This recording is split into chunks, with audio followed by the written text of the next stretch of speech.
Ao longo destes anos, eu venho fazendo várias atividades, tentando levar informação útil em medicina, pediatria, para as mães, para poderem entender melhor o que fazer frente a algumas situações de emergência, urgência, doenças. E realizei vários projetos.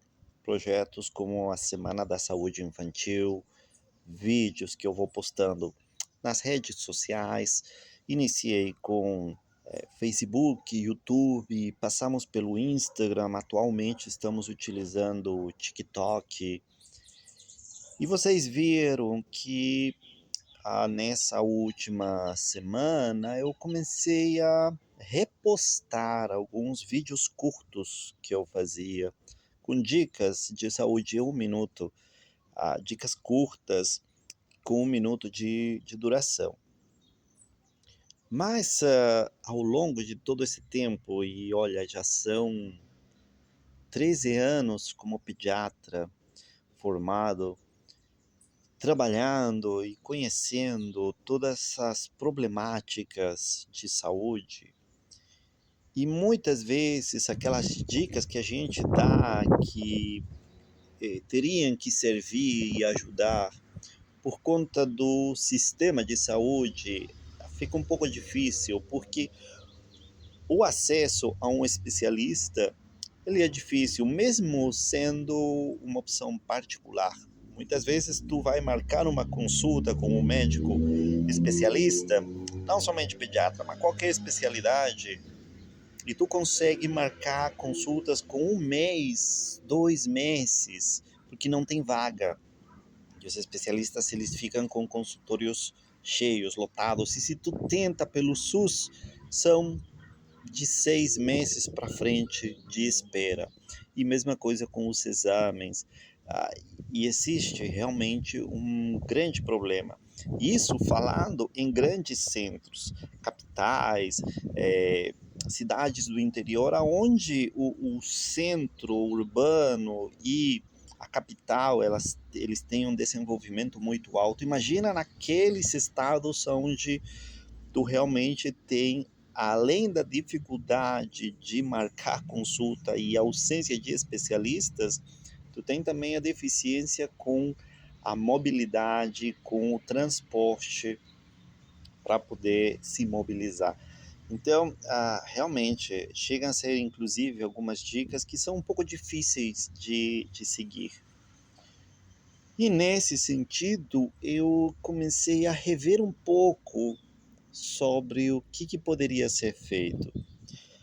O grande problema é que o Conselho Federal de Medicina, e com toda a razão do mundo, não permite que o médico possa orientar ao respeito de tratamentos, possa fornecer nomes de medicamentos, ah, porque, lógico, e é entendível, tu não pode fazer um tratamento se não saber exatamente o que está acontecendo com uma pessoa, com uma criança, muito menos com uma criança, né?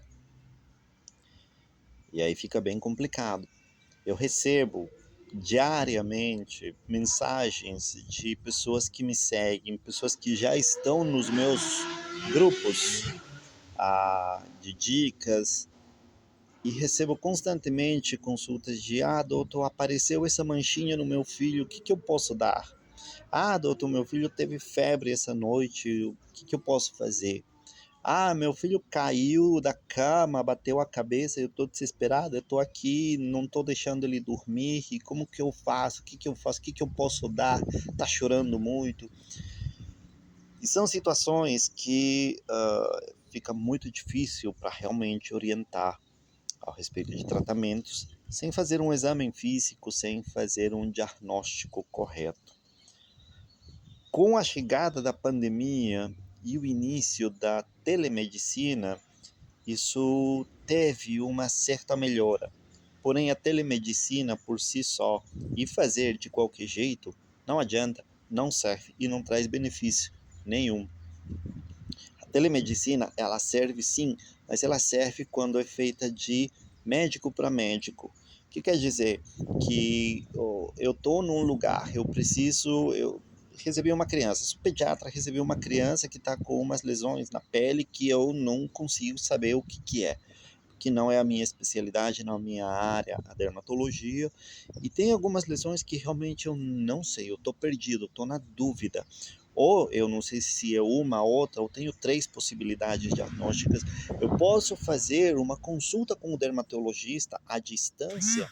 Aí sim, eu posso e eu consigo fazer, porque eu vou conseguir explicar para aquele médico dermatologista como são as lesões, as características delas, o que é importante para aquele médico especialista saber sobre essas lesões.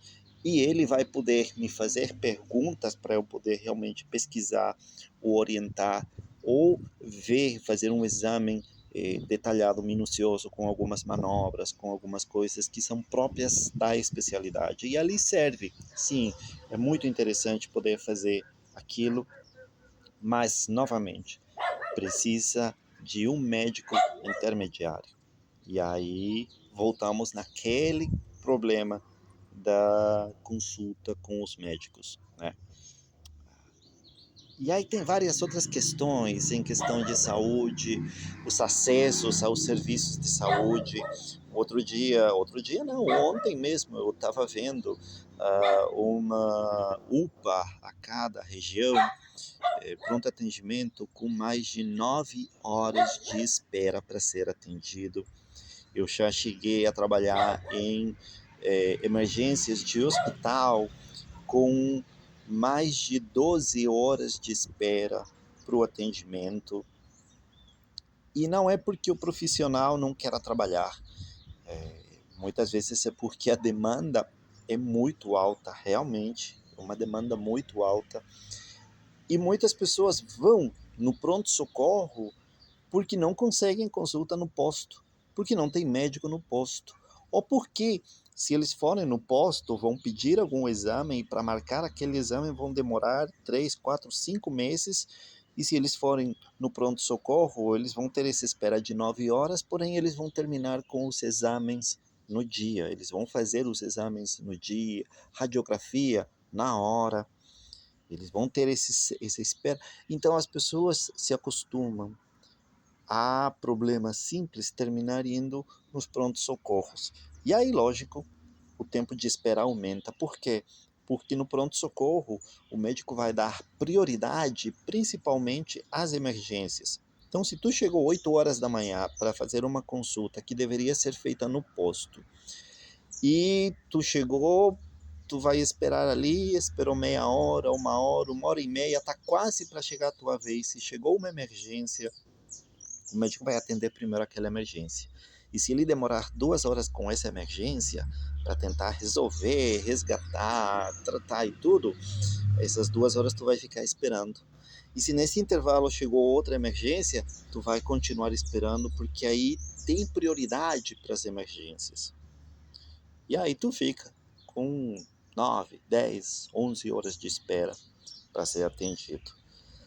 Mas como resolver aquilo? Teria que se melhorar o sistema básico de saúde, o sistema primário de saúde, onde o médico do posto ele teria que estar no lugar de trabalho, aonde o acesso teria que ser fácil. Eu vejo muitos postos, por exemplo, onde tu chega para marcar uma consulta, porque teu filho começou com uma febre, ou você começou com uma tosse, deu uma febre, tu sabe que está resfriado, mas tu não sabe que vai tomar, qual medicação, e tu vai no posto para marcar uma consulta, chegou no posto na terça-feira, e a enfermeira fala, não, marcação de consultas é só na segunda. E aí tu vai ter que esperar até segunda-feira para marcar a consulta. E quando chegou a segunda, tu já piorou, tu já melhorou.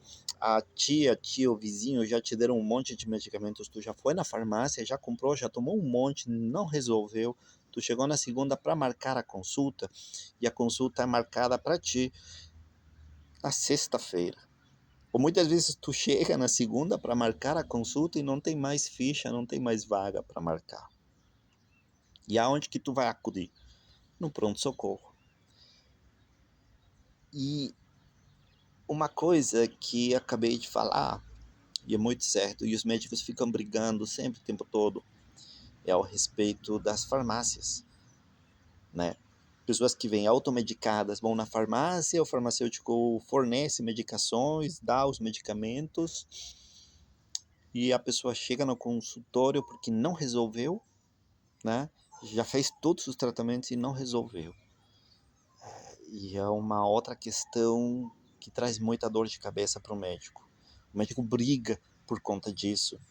Mas se tu entender que aquela pessoa já tentou marcar consulta no posto, não resolveu e a única opção que teve foi lá na farmácia, porque ali ele vai conseguir rapidamente resolver o seu problema, fica uma questão bem complicada. Que muitas vezes essas medicações que já foram utilizadas na farmácia foram utilizadas de forma incorreta e provocaram outro tipo de problemas no organismo da pessoa. Mas continuou com aquela questão, como resolver aquilo? Isso é muito difícil.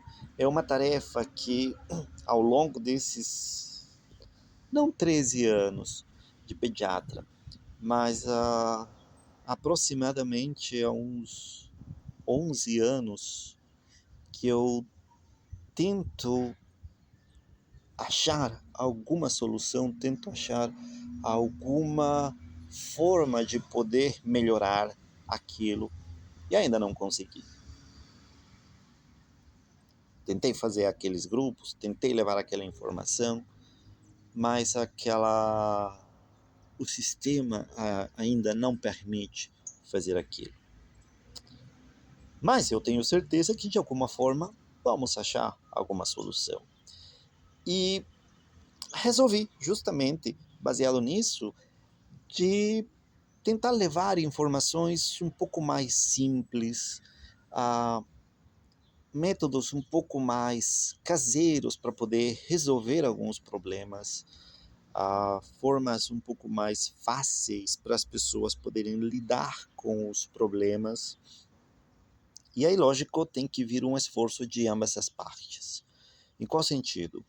A parte médica de entender a problemática da pessoa, entender a situação da pessoa, entender que aquela já passou por várias etapas até chegar naquele consultório, e ao mesmo tempo a pessoa, o paciente, o doente entender que para poder conseguir fazer as coisas de uma forma certa, correta e rápida, vai precisar sim fazer alguns esforços, sejam esses econômicos, sejam esforços de transporte, sejam esforços de tempo perdido. Tempo perdido eu falo no sentido de que eu vou ter que parar de trabalhar ou pedir permisso um dia ou uma tarde para poder resolver aqueles problemas. E tem que vir um esforço de ambas as partes, porque vai ser a única forma na qual realmente vamos conseguir melhorar a saúde, e no meu caso a saúde principalmente das crianças, porque uma pessoa adulta até que consegue ficar com um problema e tu deve conhecer, eu vejo praticamente nos prontos-socorros, ou eu via muito quando eu trabalhava nos serviços de emergência, pessoas que chegam com problemas crônicos de 3 anos, 5 anos, a perna toda inchada, umas tumorações na face que praticamente deformam completamente o corpo, mas a pessoa adulta consegue deixar passar, deixar, até chegou o ponto em que, pô, tem que resolver. Criança não. Criança precisa resolver os problemas, porque isso pode atrapalhar muito o desenvolvimento, pode atrapalhar muito a educação, pode atrapalhar muito o nível de conhecimento o convívio social, e a criança precisa de tudo isso. Então, vamos lá, fazer um esforço. Eu estou aberto a sugestões de vocês para poderem me orientar o como eu posso melhorar essa informação, o que poderia ser, quais são os principais problemas que vocês acharam ou tiveram em serviços de saúde, acesso à saúde, quais foram as suas experiências, porque o que eu estou relatando são as experiências que eu cheguei a ver nos serviços que eu já trabalhei, os sistemas onde eu já trabalhei. Mas com certeza tem muitos outros relatos, muitas outras coisas que são interessantes para a gente entender. E embora nesse vídeo eu fiz uma mescolança de coisas, tem vários pontos que eu gostaria de trabalhar melhor para poder entender como que funciona, quais são os problemas que vocês têm e por quais motivos vocês fazem algumas coisas que o médico não chega a entender. E tentar ao mesmo tempo desde o ponto de vista médico, tentar explicar para vocês o que, que nós achamos, o que, que nós pensamos, qual é o nosso sentimento em relação a certas práticas que são comuns em questão de saúde, como a procura de farmácias antes da procura do médico.